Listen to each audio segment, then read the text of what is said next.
Welcome to the Pub Date Podcast, the show where two book broads discuss what should happen before, during, and after your book publication date. Brought to you by Broad Book Group, with your hosts Vanessa Campos and Jen Dorsey.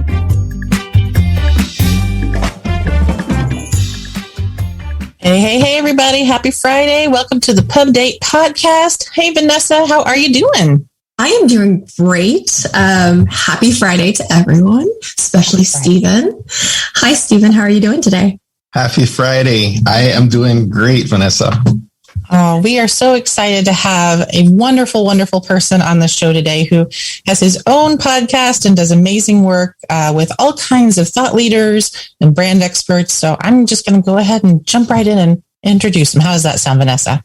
Sounds perfect. All right. Please welcome to the pod, Stephen Hart. Stephen's the founder of Isles Media, LLC, and he's the host of the top-rated Trailblazers FM podcast and the creator of Brand in Demand. That's an online course and community that helps members design the life and the personal brand they live and they love. Stephen, welcome to the show. Jen, thank you so much for having me. Good to talk to you again.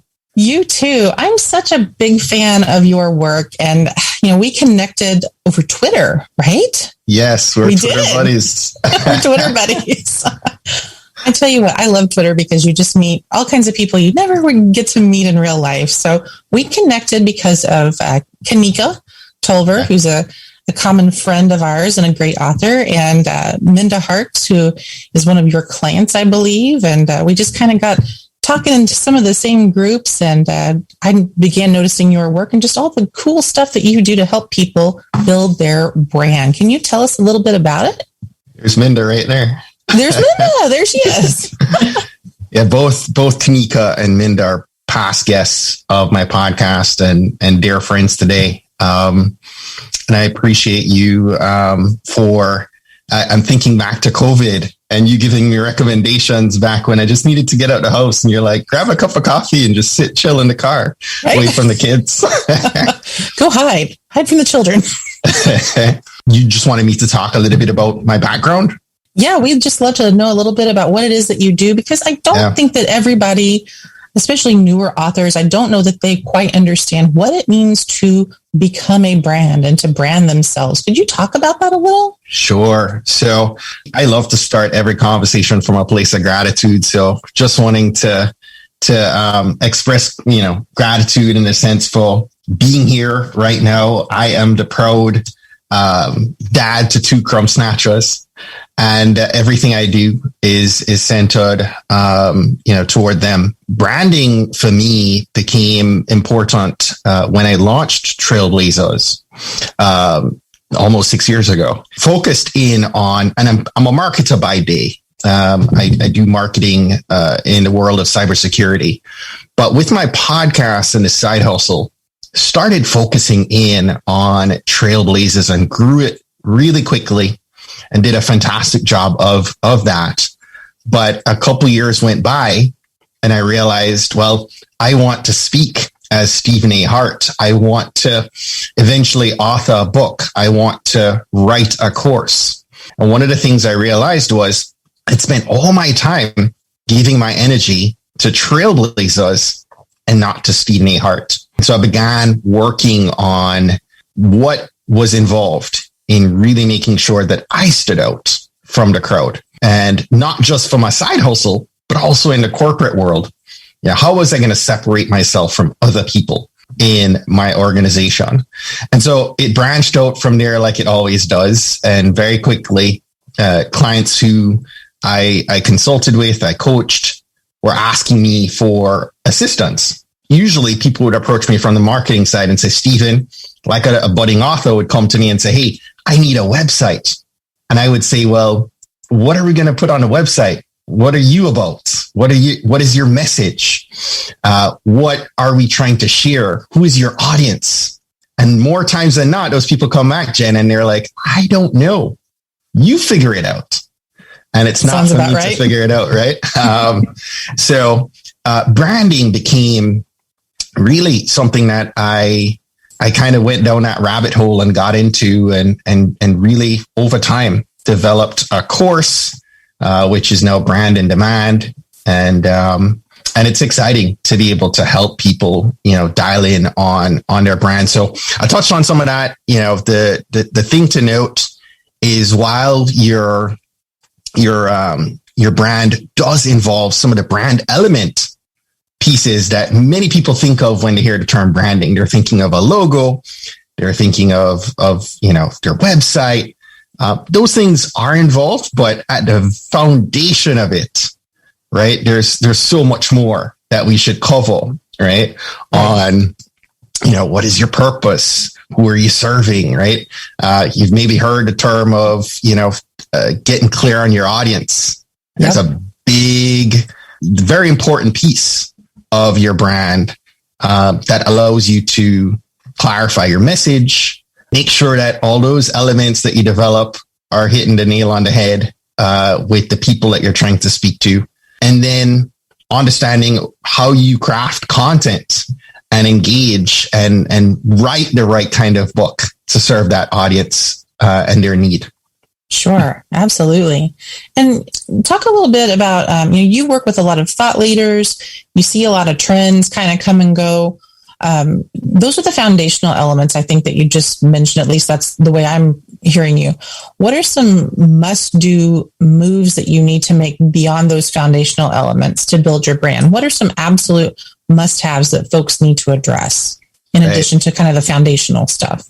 So we get through the foundational stuff, and I think the important thing for us to understand is not to think that you're just going to come to the market with your book and it's just going to go off the shelves and you're going to have a bestseller, right? We need to be able to get clear about that audience again so that we can craft content that serves them. And it's not just one and done. It's consistently showing up for your audience and providing value. And the thing that's separating the thought leaders that I work with right now is that many of them are focused on what I call new media content. So podcasts, videos are key right now. I believe that COVID kind of shifted things, right? We are now accustomed to doing conversations over Zoom all day, every day. And we're accustomed to this talking head type scenario. Jump on Instagram or any other platform, we're seeing video. And so I believe that establishing yourself as a thought leader, as an expert, you've got to get comfortable with video. And I think we are all on Zoom every day. Whether we know it or not, we've gotten comfortable with video. Sure. We just need to put that content out there and get out of our own heads on and letting the imposter syndrome set in. We need to be doing videos, both short and long form. I do quite a bit of live stream content several times a week. That allows my audience to dial in on the things that matter to me, both professionally and personally, allowing them to come into, experience both my expertise as a brand strategist and a marketer, but also, as I touched on earlier, on the other side, that's important to me as a husband and a dad, and allows them to build that know, like, and trust. And so when the opportunity arises, they're primed and ready to do business. Absolutely. I've got to say, I'm a big fan of your dad jokes. I love them. They are hilarious. Maybe it's because I'm a mom, so I'm like, oh yeah, that's a good one. But I love it when you kind of throw a little bit of that sauce into the mix there, and talk about the crumb snatchers a little bit, because I think that humanizes a person. It makes you realize that you're not just your business. You're not just what you do. You're a full, capable, amazing person, and that's part of your brand too, right? It absolutely is. And it's important for you to understand, when we talk about branding, we talk about standing out from the crowd. These are the things that will help you to separate yourself, right? There are many other brand strategists out there, but I'm Jamaican, I'm a Christian, I'm a husband, I'm a dad. As more I open up about my own experiences and allow you to connect to that, you're now learning, right? And you want to understand more about other things that I'm involved with. And I think that's key to building a personal brand. I love that. I really do. And I think that this is really important when you're looking to work with someone on something that is so time intensive, like building a brand, writing a book, editing a book, doing the production of a book, is learning who you're going to be involved with for the long haul, because it's not one and done. None of this is one and done. And I think, I heard the other day from a colleague, getting involved with an author is like realizing who you want to be married to for the next 2 years. And, knowing that you have similar likes and interests makes the process just that much more fun. You touch on this too, Vanessa. That book might be a focused energy for a 2-year campaign, but what happens when the next book and the next book, right? So right. I think branding starts, key point to make right here is that the branding process starts immediately. It's the cheat code leading into all the things you're going to want to do, right? When a budding author is going to reach out to you or reach out to other people in the process, it helps to already have some of what I talked about established and in place, right? And thinking over the long term, 20 years from now, what do you want your life to look like? This book is just a part of that journey, right? From A to B. But think of your brand and all that's involved with it. Again, specific to you, the book is just one of many products that you're going to have over time. So that brings me to a really quick question for you, Stephen, is I think a lot of the times when we work with authors in their book launch release, they say, when should I start? And they think that everything is starting point is that book launch. And I think that's a big mistake. What are your thoughts on that? 100%. I think, again, allow you to take 2 steps back and understand with clarity what you're looking to do and why. It has to live at the foundation of, what you're looking to accomplish, right? So from a foundation standpoint, you have to understand your purpose. What do you love doing? What are you really good at? What does the world need? And what you can get paid for. Your purpose lives at the cross section of those 4 things, right? And I have several purposes in life, but I make sure that at the core of it, right?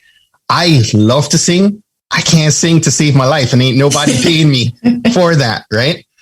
So it's important for us to understand whether it's a book, whether it's an offering that you're going to leverage to monetize on the back end of it. Is it something you love? Mm-hmm. Is it something that, you are good at doing, that people really need and that you can get paid for? 4 of those don't need to be the same size, right? Or the same, but you need to have clarity on that. And that leads to what's that vision that you have for your book, as well as for you as an author and all the many things that you're going to do over the long term. And that begins when you have clarity on the purpose and clarity on the vision on that long-term play. 20 years from now, I hope to be sitting on a beach chair somewhere, drinking a Red Stripe there, right? I'm from Jamaica. And that's my vision once these crumb snatchers are off on their own. But I want to be able to look back and see that, I've interviewed 1,000 people on my podcast and been able to impact so many people through my course. Those are, and there are a million other things I want to accomplish long term. But by getting clear on the long term and why that is important, right? I'm able to work through times like last year when COVID hit and everything went wrong at the same time. And you are, hit with a wall. You're hitting a wall and you're like, I don't know if I want to do this anymore. I was there last year. And it took me having clarity on that vision, clarity on my purpose to say, you know what? No, I do want to continue on. And just like me driving from Maryland to New York and hitting an accident in the path, right? Along the path, I have a choice. I can continue on. It's going to maybe take you longer. There's things that are going to come up, right? I know both of you have worked with many budding authors before. Things come up, the timeline gets pushed out. Yes. And somebody gets, down on themselves. Do I still want to do this? If you're clear on your why, right? Maybe you have to change directions to get to the destination, The direction changed, the destination is the same. Get clear on that. Get clear on your why. Get clear on that long-term vision of yours. Understand who it is you're serving. And then the last piece here is to make sure you can prioritize what's important. Many of us who have the entrepreneurial bug, today we're warm and fuzzy about the book. And, midstream things get hard and we want to shift focus to the next shiny light in our path. And we need to get very clear on listing all the things that are important to us, but prioritizing what gets our focus first and not shifting away from that until it can stand on its own, right? You still have the list of all the things. I have a long laundry list of many, many things. I'm Jamaican. I have 10 different titles and I always have, a dozen different burners going. But I'm very clear on, hey, you know what? If Trailblazers is the focus right now, Trailblazers is the focus until we get to a particular goal. Then, I'm going to focus on the book, or then I'm going to focus on the course, or, some of these other monetization items. But I think it's really important that we get clear on that and do that early and continue to work at that long before we get to the book launch phase. I agree with that. And, when I'm listening to you talk, I'm thinking a lot about the book proposal. And when we decide if we're even going to work with an author, that purpose and that clarity has to be clear from the jump, just from that very first moment of, hey, I have a book. Do you want to read it? And I think those branding elements come into play so early in the process that not only does it help you set yourself up for success with your book project or your course project or whatever it may be, but it helps people like us who work with you meet you where you are and really help you kind of continue to craft that brand and to help expand it. Because I don't know that every author comes in with the clarity that you're talking about. So sometimes it takes a little bit of noodling with us as a team to kind of help them expand that and get it to the next level. But I always like to see that kernel of it right from the get-go in that proposal. Yeah, absolutely. And I think, that you have that baseline clear, it helps you so much with being able to articulate your message, being able to make sure that the other things you develop, right? Your logo and colors and fonts and all other, amazing things that are really important, they're hitting on all cylinders, right? So what are some key tells that authors or even brands need to keep in mind as they're developing their author platform or their brand platform that may indicate like this is not working? It's time to shift the course. Again, it's a process of branding is dynamic and it's not one and done. And it's you're always working at the process of branding yourself. So, you're going to work on some campaigns are going to be much longer in terms of the timeline. One of the things I love to do and encourage my own students and clients to do is create, content consistently, right? And engage. Reach and engagement are important and they work together, right? So if you're creating content of value to serve the problem that your audience has, right? And you're speaking to them frequently, they're going to engage with you, right?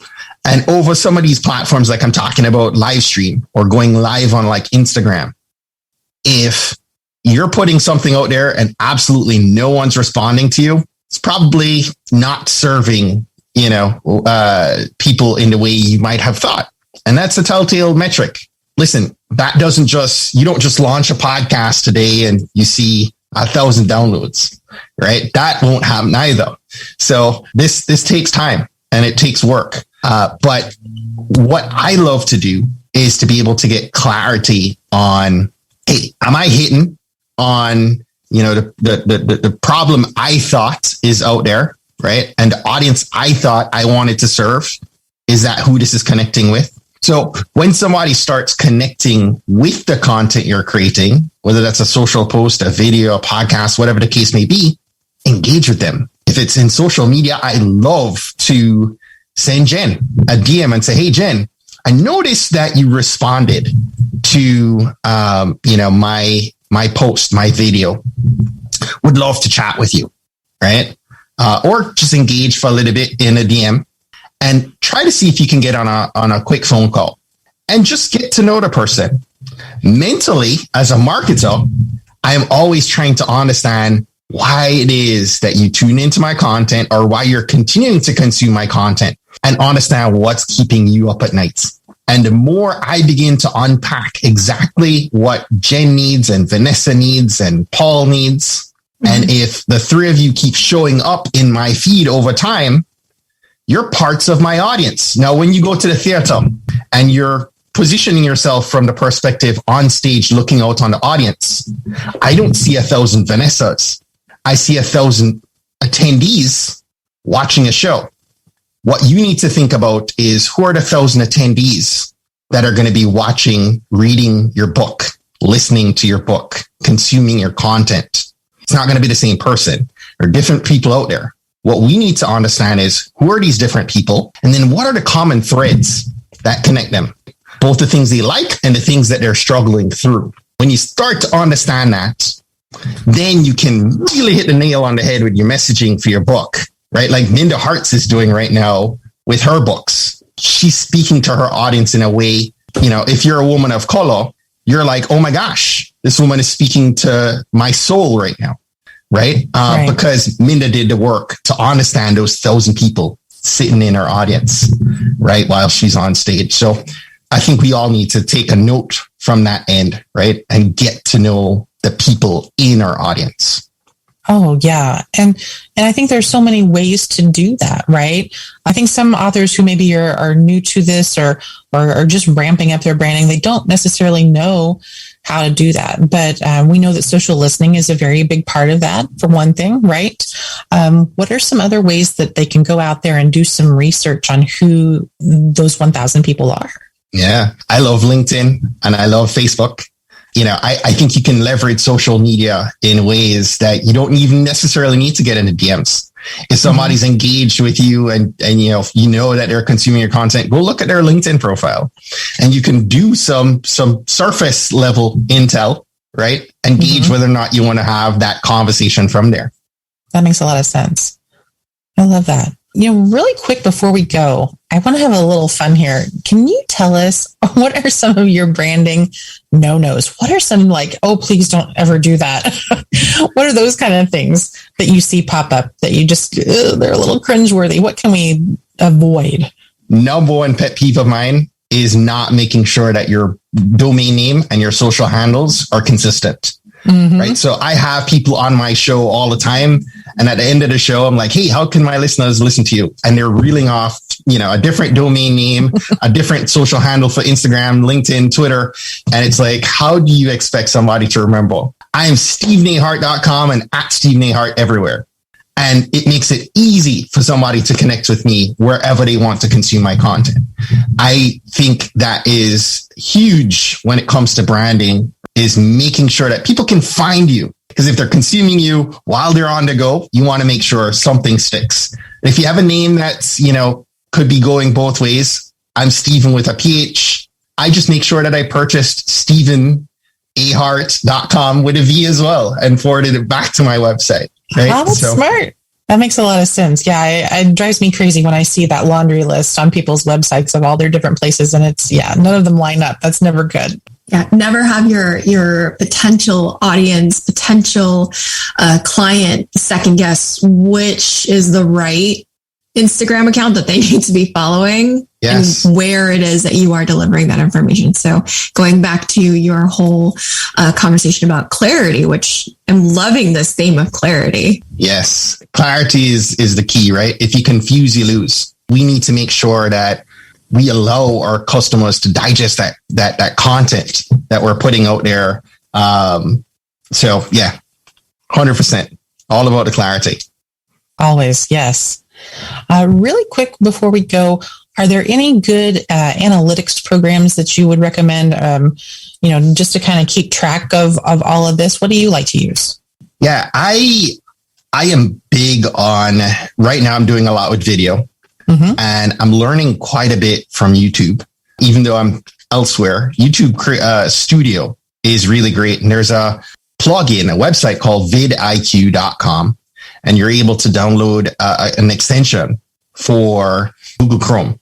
And what I love about that, it gives you so much intel beyond what YouTube gives you. And YouTube gives you really great analytics. But vidIQ starts to let you know if your title's too long or what keyword tags you might want to use. And you can actually use it for research on other people's video. So people who you're wanting to be more like, you can go snoop in, get a little behind the scenes and look at what it is that they're doing that's working to get their videos to be optimized and get that reach and engagement.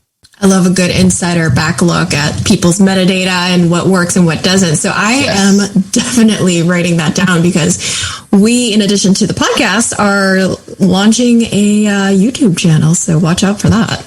Yes. Look out, world. Well, Stephen, we have loved having you here. It's just always such a pleasure to see you, whether it's on Twitter or on Zoom, and catch up a little bit, my friend. So thank you for taking the time. And even though you've mentioned it already, I'm going to have you do it again. How can people find you? You can find me at stevenahart.com, and I'm at Stephen A. Hart on Twitter, on the gram, and on LinkedIn. All right. Sounds great. I will be looking for the next dad joke. I cannot wait. All right. Well, thank you so much to our guest, Stephen A. Hart. Thanks to our producer, Paul Roberts. And thanks to our executive producer, Emily Carpenter-Pulskamp of Little Red Communications. We will see you next time. Have a great weekend. Thanks. See you. We hope that you gained some valuable insights into the world of book publishing. Head over to broadbookgroup.com to learn more about us and all our services. And be sure to check out all our social media at Broad Book Group. Until then, keep publishing.